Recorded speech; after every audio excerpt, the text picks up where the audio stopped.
నమస్తే, welcome to reflection news. నేను శర్మ. గొప్పనైనటువంటి చారిత్రాత్మకమైన తీర్పు ఇచ్చింది సుప్రీంకోర్టు.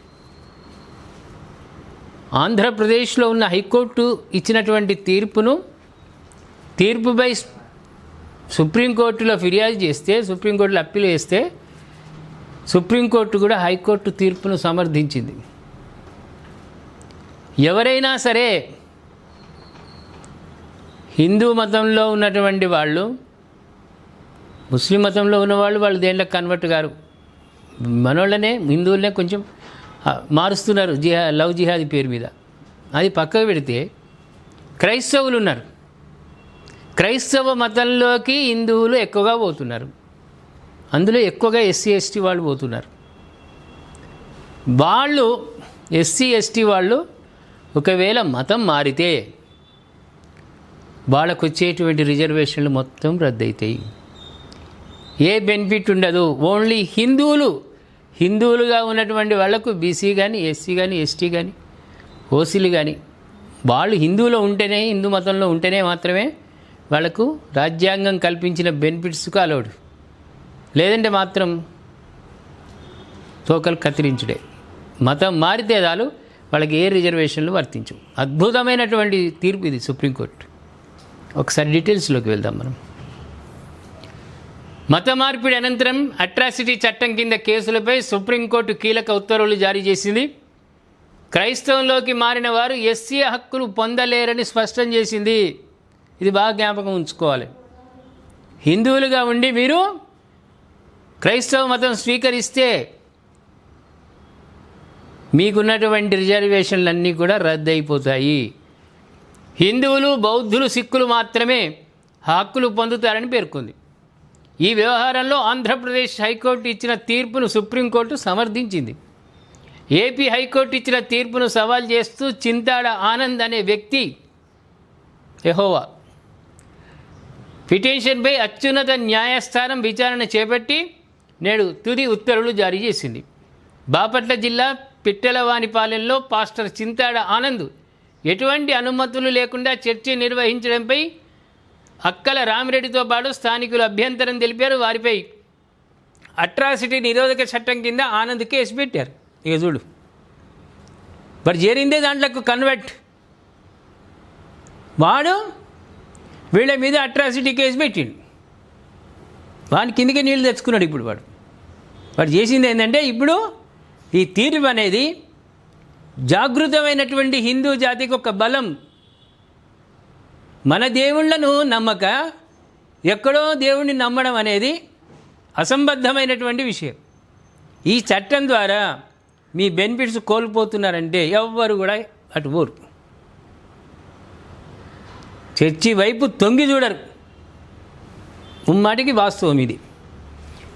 రాజ్యాంగం ప్రకారం షెడ్యూల్డ్ కులాలకు సంబంధం ఉండదని రామిరెడ్డి తరఫు న్యాయవాదులు వాదనలు వినిపించారు. పుట్టుకతో హిందూ అయినా క్రైస్తవం స్వీకరించడంతో ఆనంద్ షెడ్యూల్డ్ కులానికి చెందరని కోర్టు దృష్టికి తీసుకెళ్లారు. 100%. అట్రాసిటీ చట్టంలోని సెక్షన్లు ఆయనకు వర్తించవని, ఫిర్యాదు చట్ట వ్యతిరేకమని ఆయన ఫిర్యాదు చేసుడే అది చట్ట వ్యతిరేకం.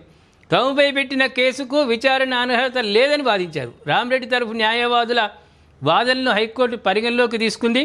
క్రైస్తవ మతంలో కుల వ్యవస్థ లేదని పేర్కొంది. హిందూ, సిక్కు, బౌద్ధ మతాలకు చెందిన వారికే ఎస్సీ హక్కులు పొందే అర్హత ఉంటుందని స్పష్టం చేసింది. ఈ తీర్పును సవాల్ చేస్తూ ఆనంద్ సుప్రీంకోర్టుకు ఆశ్రయించారు. దీనిపై సుప్రీంకోర్టు న్యాయమూర్తులు జస్టిస్ పీకే మిశ్రా, జస్టిస్ అంజరియా ధర్మాసనం విచారణ చేపట్టింది. ఈ సందర్భంగా ఏపీ హైకోర్టు తీర్పును 100% సమర్థించింది. అద్భుతమైనటువంటి తీర్పు అని. హిందూ, బౌద్ధ, సిక్కు మతాల్లోని వారు మాత్రమే ఎస్సీ హోదాను అర్హులని సుప్రీంకోర్టు స్పష్టం చేసింది. అలా కాకుండా మతం మారితే ఎస్సీ హోదా రద్దవుతుందని తేల్చి చెప్పింది. ఉద్యోగాలు రావు, ఏమీ రాదు మీకు, జీరో. మతం మారితే చాలు, తక్షణమే అన్నీ రద్దయిపోతాయి.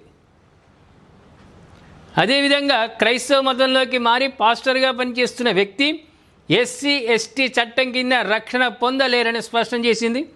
పాస్టర్ ఆనంద్ దశాబ్దానికి పైగా క్రైస్తవంలో ఉన్నారని, తిరిగి మారలేదని నిరూపణ అయిందని ధర్మాసనం పేర్కొంది. ఇప్పుడు ఆనంద్ ఎడమటో బిడ్డ, నువ్వు ఎక్కడికి వెళ్తావు? ఎక్కడికి పోతావు? మళ్ళా వస్తావు హిందూ మతానికి? రాణిస్తారా నిన్ను? ప్రేక్షకులారా గ్రహించాలి, ఇది గొప్పనైనటువంటి తీర్పు సుప్రీంకోర్టు ఇచ్చినటువంటిది, అద్భుతమైన తీర్పు. ఎవరైనా సరే బౌద్ధ మతం నుంచి కానీ హిందూ మతం నుంచి కానీ వేరే మతాలని మనకు సంబంధించిన హిందూకు సంబంధించినటువంటి ఇవి కూడా బౌద్ధులు కూడా మనవాళ్లే, వీళ్ళు మారితే మాత్రం కన్వర్ట్ అయ్యి వాళ్ళు క్రైస్తవంలో చేరితే మాత్రం వాళ్ళకి ఏ బెనిఫిట్ కూడా ఉండదు. హిందూ, సిక్కు, బౌద్ధం ముగ్గురు వేరే మతానికి కన్వర్ట్ అయితే, జన్మించినటువంటి మతం కాకుండా వేరే మతంలోకి మారితే మాత్రం అన్నీ కట్ అయిపోతాయి. మీకు వచ్చే బెనిఫిట్స్ అన్నీ కట్ అయిపోతాయి, మీకున్న హక్కులన్నీ పోతాయి, జీరో. ఏమన్నా మీకు యేసు ప్రభువే రక్షణ, ఆయన రక్షణలో మీరు ఉండాల్సిందే తప్ప మీకు భారత రాజ్యాంగం ఏ రక్షణ ఇయ్యదు, ఏ బెనిఫిట్స్ సౌకర్యాలు ఏమీ ఉండవు. ఇక ఆలోచించుకోండి కన్వర్ట్ అయ్యేటోళ్ళు. హిందూ మతంలో ఉన్న దేవతలను మర్చిపోయి వాళ్ళు ఏం చేయరు అనుకుని దాంట్లో పోతున్నారా? ఏం చేస్తున్నారు? బలవంతపు మార్పిడులు కూడా పనికిరావు, అందరు వ్యతిరేకించాల్సిందే. స్వతహాగా పోతే ఇక్కడ అన్నీ వదులుకొని మీరు వెళ్ళాలి. భారత రాజ్యాంగం కల్పించిన హక్కులన్నింటినీ పోగొట్టుకొని దాంట్లోకి పోండి, లేకుండా ఉండండి. హిందూ మతం ఏం తక్కువ చేస్తుంది మీకు? భారత రాజ్యాంగం ఏం తక్కువ చేసింది మీకు? అన్ని సౌకర్యాలు వచ్చినాయి కదా. అలాంటప్పుడు ఎందుకు మతం మారుతున్నారు? దేవాలయాలకు పోతుంటే వద్దంటున్నారా? మిమ్మల్ని ఎవరినన్నా పూజలు చేసుకుంటామంటే వద్దంటున్నారా? అది పోయింది, అది పూర్వం, ఇప్పుడు కాదు కదా. సర్వమాన సౌభ్రాతృత్వంతో మనం మెలుగుతున్నప్పుడు ఎందుకు మతం మారుడు? ఏం అవసరం వచ్చింది మీకు మతం మారడానికి? కాబట్టి ప్రేక్షకులారా, లక్షలాదిగా కోట్లాది మంది అభిమానులు రిఫ్లెక్షన్ న్యూస్కున్నారు. అందరికీ మనవి చేస్తున్నాను నేను రిఫ్లెక్షన్ న్యూస్ తరఫున, జన్మించినటువంటి మతమే మన మతం. నీ కులం కడపలోపట, కడప దాడితే మనమంతా హిందువులం. బౌద్ధ, సిక్కు, హిందూ అందరం హిందూ మతం మనది. అందుకు మతం మార్చే ప్రయత్నం చేయకండి. మన మతంలో మన దేవాలయాలు, మన సంస్కృతి, మన సనాతన ధర్మం ఇవి కాపాడుకుందాం, మన పిల్లలకు అవి ఇద్దాం గిఫ్ట్గా.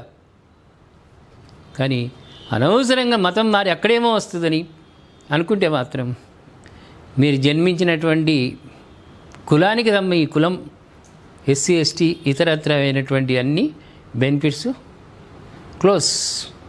అక్కడ యేసు ప్రభు డోర్లు మాత్రమే ఓపెన్, ఇక్కడ అన్నీ క్లోజ్ అయిపోతాయి. ఏమంటారు ప్రేక్షకులారా? సుప్రీంకోర్టు ఇచ్చిన తీర్పు గురించి మీరు కామెంట్ రూపంలో తెలియజేయండి. ఎవరైనా మతం మారాలనుకుంటే వాళ్ళకి చెప్పుండి ఇవన్నీ. మన దేవుళ్ళు గోమాత చాలు, ఒక్క గోమాతకు ఆమె కాళ్ళు కడిగి దండం పెట్టి పసుపు కుంకుమ వేస్తే వరాలు ఇస్తుంది గోమాత. అంత పుణ్య చరిత్ర, పుణ్యభూమి మనది. మనం ఎందుకు మారాలి మతం? ఏమవసరం? వాళ్ళు ఆలోచించేందుకు మనకు? యేసు ప్రభు ప్రార్థనల దగ్గరికి పోయి అక్కడ అవస్థపడేవాడు ఎందుకు? మనం దేవుళ్ళు ఉన్నారు కదా, వాళ్ళని దర్శించుకుందాం, కోరికలు నెరవేర్చుకుందాం. దయచేసి కామెంట్ రూపంలో తెలియజేయండి సుప్రీంకోర్టు తీర్పు గురించి. సబ్స్క్రైబ్ చేసుకోండి, షేర్ చేయండి. ఈ నెల 29వ తేదీ ఆదివారం మన రిఫ్లెక్షన్ ఛానల్ ద్వారా మనం నిర్వహిస్తున్న 4వ కాంక్లేవ్, అలాగే వరుసగా 3వ సనాతన కాంక్లేవ్ను మనం జరుపుకోబోతున్నాం. గత 2 సంవత్సరాలుగా మనం నిర్వహించిన కాంక్లేవ్స్ ఏ స్థాయిలో జరిగాయో మీ అందరికీ తెలుసు. అద్భుతమైన వక్తలు, వివిధ అంశాల మీద లోతైన చర్చలు, వీటన్నిటిని మించి సనాతన అవార్డ్స్ పేరుతో క్షేత్ర స్థాయిలో నిశ్శబ్దంగా ధర్మం కోసం పనిచేస్తున్న వీరులను మనం గౌరవించుకున్నాం. ఇంకా వైభవంగా ఈ కార్యక్రమాన్ని మనం నిర్వహించుకోబోతున్నాం. మనం చేస్తున్న ఈ భారీ కార్యక్రమాలకు ఖచ్చితంగా ఆర్థిక వనరుల అవసరం ఉంటుంది. గత 3 కాంక్లేవ్స్ కూడా ఎన్నో కష్ట నష్టాల కోర్చి మనం చేసుకున్నాం. ఒక జాతీయవాద ఛానల్కు యాడ్స్ ఇవ్వడానికి కూడా ఈరోజు కార్పొరేట్ సంస్థల దగ్గర నుంచి చిన్న వారి దాకా అందరూ వెనకాడుతున్నారు. ఈసారి సనాతన కాంక్లేవ్ విజయవంతం కావడానికి మీ సహకారం కోరుతున్నారు. ఇది కేవలం ఒక ప్రోగ్రామ్స్ కోసం ఇచ్చే డబ్బు కాదు, ఇది ధర్మ యుద్ధానికి మీరిచ్చే మద్దతుగా మేము చూసుకుంటాం. ఈ కార్యక్రమానికి వచ్చే ప్రతి ఒక్కరు కూడా కింద కనిపిస్తున్నటువంటి www.reflectionbharat.com వెబ్సైట్లోకి వెళ్ళి తప్పకుండా రిజిస్టర్ చేసుకోండి.